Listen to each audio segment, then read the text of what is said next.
Hello students, welcome to my YouTube channel. आज मैं आपको BA second year third semester का एजुकेशन शिक्षा शास्त्र पढ़ाने वाली हूँ। ये एजुकेशन मैं लखनऊ यूनिवर्सिटी के स्टूडेंट्स के लिए नोट्स कराने वाली हूँ एजुकेशन के।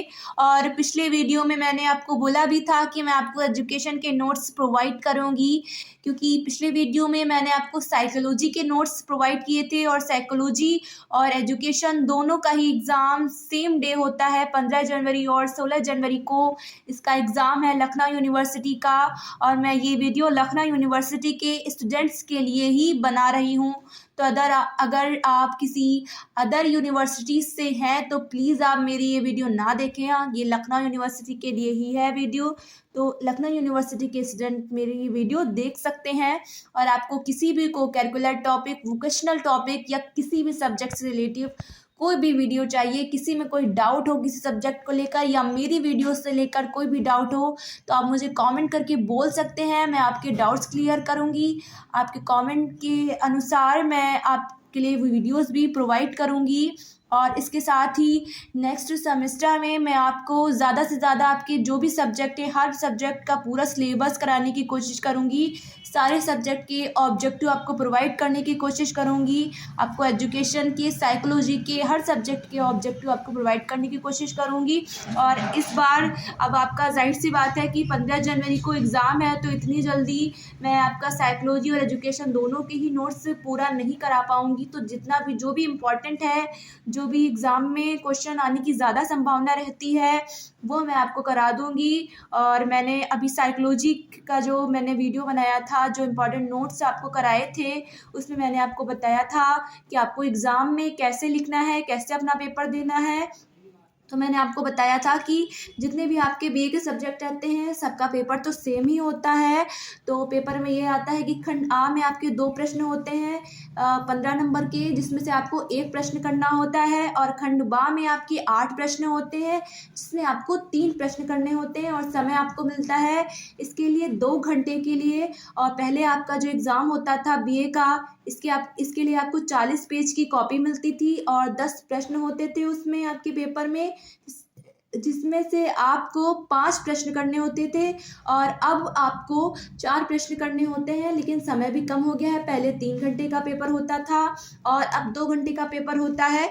तो मैं कहूँगी आपसे कि आपके जो 4 प्रश्न रहते हैं, पहला प्रश्न 15 नंबर का होता है, उसके लिए आप 6 जो है पेज भरें। 6 पेज के में आप अपना 15 नंबर का क्वेश्चन कर दें।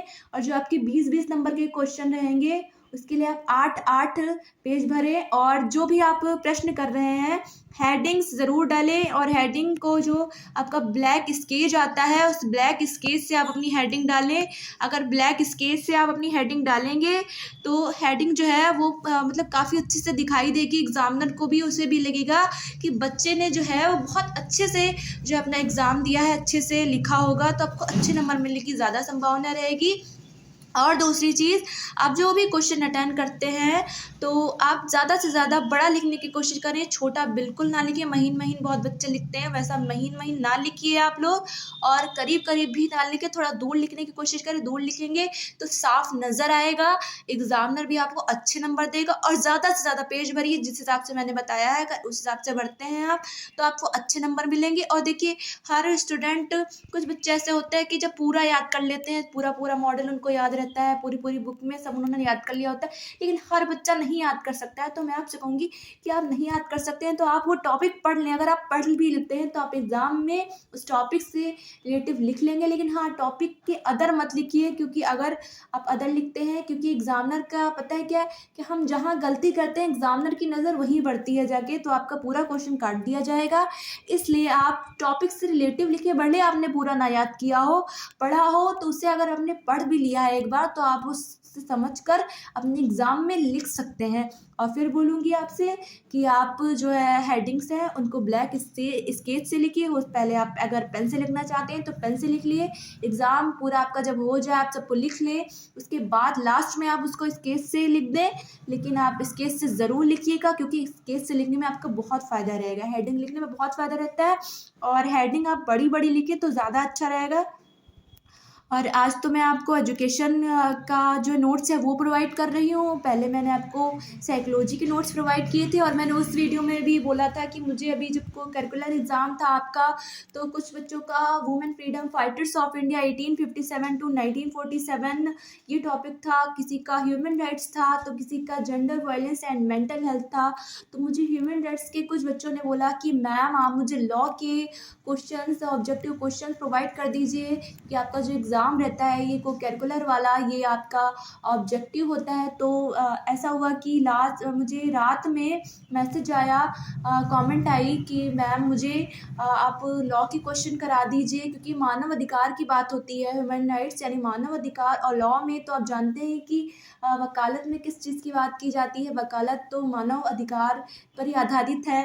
तो बच्चों ने मुझे बोला मैम मुझे लॉ की क्वेश्चन करा दीजिए। रात में मैंने भी उन्हें रिप्लाई तुरंत किया कि आपका एग्ज़ाम कब है। तो ऐसा हुआ कि रात में उन्होंने भी मुझे काफ़ी रात हो गई होगी तब उन्होंने मुझे रिप्लाई किया कि मैम मेरा जो एग्ज़ाम है वो दिन में है, सुबह 2:30 बजे 2 बजे है, आपका एग्ज़ाम 2:30 बजे से था। तो मुझे याद नहीं रहा, मैंने सुबह वो देखा ही नहीं और मैं उन्हें वो वीडियो नहीं प्रोवाइड कर पाई, तो मैं उसके लिए उन्हें सॉरी बोल चुकी हूँ। और मैं फिर से बोलना चाहूँगी, मैंने साइकोलॉजी की वीडियो में भी बोला था कि मुझसे गलती हो गई, मैं उन्हें ये वीडियो नहीं प्रोवाइड कर पाई, क्योंकि मैं अपने वीडियो में खुद बोलती हूँ कि आप मुझे कमेंट में बोले कि आपको कोई भी टॉपिक चाहिए आप मुझे बोल सकते हैं, मैं उसकी वीडियो ज़रूर प्रोवाइड करूँगी। और मैं उनको ये वीडियो नहीं प्रोवाइड कर पाई, लॉ के क्वेश्चन ह्यूमन राइट्स की नहीं करवा पाई, तो इसके लिए I am really very sorry. और मैं आगे कोशिश करूँगी कि आप जब भी मुझे कमेंट करें आप लोग, मैं उनका रिप्लाई ज़रूर करूँ, और आप जो भी कमेंट में वीडियो मुझे बोलते हैं बनाने के लिए, मैं उनकी वीडियो ज़रूर आपको प्रोवाइड करूँ। और इसके साथ ही आप अगर मेरे चैनल पे नए हैं तो प्लीज़ मेरे चैनल को सब्सक्राइब कीजिए, मेरी वीडियोस को शेयर कीजिए और प्लीज़ वीडियो को लाइक कीजिए। आप लोग मुझे ज़्यादा से ज़्यादा सपोर्ट कीजिए, मुझे सब्सक्राइब तो ज़रूर कीजिए, क्योंकि आप लोग प्लीज़ सब्सक्राइब नहीं करते हैं। बहुत कम सब्सक्राइबर हुए हैं मेरे चैनल पे, मैंने बहुत मेहनत की, आप लोग देख रहे हैं मैं डेली वीडियो जो है अपलोड कर रही हूँ अपने चैनल पे। तो प्लीज़ आप लोग चैनल को सब्सक्राइब ज़रूर कीजिए, ताकि मैं आगे भी और भी वीडियोज़ बनाऊँ, मेरी हिम्मत और आगे बढ़े। आप लोग मुझे सब्सक्राइब करेंगे, मुझे सपोर्ट करेंगे, तो मुझे भी अच्छा लगेगा कि हाँ मुझे स्टूडेंट्स का इतना प्यार मिल रहा है, तो मैं भी उनके लिए ज़्यादा से ज़्यादा वो वीडियो बनाऊँ, ज़्यादा से ज़्यादा वीडियो उन्हें प्रोवाइड करूँ। तो प्लीज़ आप लोग मेरे चैनल को सब्सक्राइब कीजिए, मेरी वीडियोज़ को शेयर कीजिए, मेरी वीडियोज़ को लाइक कीजिए। मेरी बहुत शिकायत है आप लोगों से, आप लोग ना सब्सक्राइब करते हैं और ना ही वीडियोज़ को लाइक करते हैं, तो आप लोग प्लीज़ कीजिए। और मैं एक और चीज़ बोलना चाहती हूँ कि जो भी बच्चे मेरा ये वीडियो देख रहे हैं, आप मुझे कमेंट करके बोले कि आप कहाँ से हैं, कहाँ से मेरा ये वीडियो देख रहे हैं, मुझे पता चले कि कौन से स्टूडेंट्स हैं, कहाँ से वो स्टूडेंट्स हैं जो मेरे ये वीडियोज़ देख रहे हैं। तो चलिए, एजुकेशन की आज मैंने बोला है कि मैं एजुकेशन आपको पढ़ा रही हूँ, तो एजुकेशन के जो भी इम्पोर्टेंट मेरे पास जो कुछ भी है, जो भी मैंने आपके लिए थ्योरी लिखी हुई है, क्योंकि आपका सब्जेक्टिव एग्ज़ाम रहता है, जो भी नोट्स मैंने लिखे हैं तो वो मैं आपको प्रोवाइड करूँगी। आगे भी मैं इसका वीडियो बनाऊँगी, तो आज जो कुछ भी है मैं वो प्रोवाइड कर देती हूँ आपको। तो फर्स्ट हमारा है यूनिट फर्स्ट। आपकी यूनिट होती हैं सारे, कोई भी आप सब्जेक्ट ले ले, सब में यूनिट्स रहती हैं, 4 या 5 यूनिट्स या 3 ऐसे यूनिट्स होती हैं, ज़्यादातर तो 4 ही होती हैं। तो आपका फर्स्ट यूनिट जो रहती है, इसमें आपका जो फर्स्ट क्वेश्चन होता है ना, वो ज़्यादातर आप एग्ज़ाम में देखेंगे, आपके एग्ज़ाम में आता ज़रूर है। तो आपका क्या है, फिलॉसफी, दर्शन शास्त्र होता है, बहुत से लोगों के पास होगा दर्शन शास्त्र, BA में सब्जेक्ट होता है। तो दर्शन शास्त्र को बोलते हैं फिलॉसफी इंग्लिश में, और ये आपका एजुकेशन में ये क्वेश्चन है। तो मैं आज आपको इसके बारे में बताऊंगी, ये क्वेश्चन आएगा बहुत मेरे एग्ज़ाम में। जब मैंने भी BA ही किया है और मेरे पास भी एजुकेशन सब्जेक्ट था, तो मेरे एग्ज़ाम में भी ये क्वेश्चन आया था और ये कई बार आया भी है पहले भी। तो मुझे लगता है कि आगे भी आपके एग्ज़ाम में आएगा, ये इम्पॉर्टेंट है, आप ज़रूर इसको याद कीजिएगा। तो चलिए पढ़ते हैं फिलॉसफी। दर्शन शब्द अंग्रेज़ी भाषा के फिलॉसफी शब्द का हिंदी रूपांतरण है, जो 2 यूनानी शब्दों फिलास और सोफिया से मिलकर बना है, जिनका अर्थ क्रमशः प्रेम या अनुराग, लव और विद्या या ज्ञान, नॉलेज और विजडम है। इस प्रकार फिलॉसफी का शाब्दिक अर्थ विद्यानुराग या ज्ञान से प्रेम हुआ। तो ये क्या था, हमारा फिलॉसफी का अर्थ था। ये इम्पॉर्टेंट है, बहुत इम्पॉर्टेंट है। मैं बोल रही हूँ, फिर से मैं बोल लूँगी कि ये एग्ज़ाम में कई बार आया है, मेरे खुद के एग्ज़ाम में आया था, और हो सकता है कि आपके एग्ज़ाम में जो 15 जनवरी को आपका ये एग्ज़ाम होगा, उस एग्ज़ाम में भी आपका ये क्वेश्चन आए। आगे देखते हैं, दर्शन की परिभाषा है। तो देखिए, अभी मैंने साइकोलॉजी का जो वीडियो बनाया था उसमें भी मैंने बोला था कि आप लोग जो परिभाषाएं रहती है, जो हमारे दार्शनिक हैं, मनोवैज्ञानिक हैं, समाजशास्त्री हैं, जो भी हैं, तो इनकी जो परिभाषाएं रहती हैं इनको ज़रूर याद करिए और इनको एग्ज़ाम में लिखिए। टफ तो बिल्कुल नहीं होती, आप याद कर सकते हैं, सबकी सेम रहती है। बस आपको ये नाम थोड़ा कठिन आपको लगेंगे, लेकिन अगर आप याद करेंगे अच्छे से तो आपको ये याद हो जाएंगे। तो पहले है हमारे अरस्तू के अनुसार दर्शन की परिभाषा है, दर्शन ऐसा विज्ञान है जो चरम पदार्थों के यथार्थ स्वरूप का ज्ञान ही दर्शन ऐसा विज्ञान है जो चरम है। क्या है? दर्शन ऐसा विज्ञान है जो चरम है। और फिर दूसरी परिभाषा क्या है? प्लेटो ने दी है परिभाषा, पदार्थों के यथार्थ स्वरूप का ज्ञान ही दर्शन है।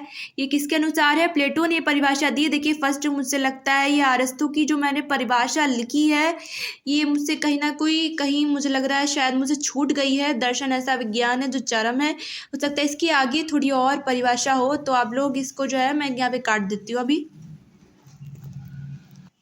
ये मुझे लगता है कि जल्दी लिखने में मुझसे गलती हो गई और मैंने आधी ही परिभाषा लिखी, ध्यान नहीं दिया। तो आप प्लेटो से देखिए, प्लेटो से स्टार्ट करते हैं। प्लेटो की परिभाषा है, प्लेटो ने जो परिभाषा दी है, पदार्थों के यथार्थ स्वरूप का ज्ञान ही दर्शन है।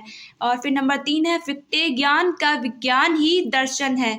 नंबर 4 कॉम्टे, दर्शन विज्ञानों का विज्ञान है। और नंबर 5 राधा कृष्णन ने जो परिभाषा दी है, दर्शन वास्तविकता के स्वरूप की तर्कपूर्ण खोज है।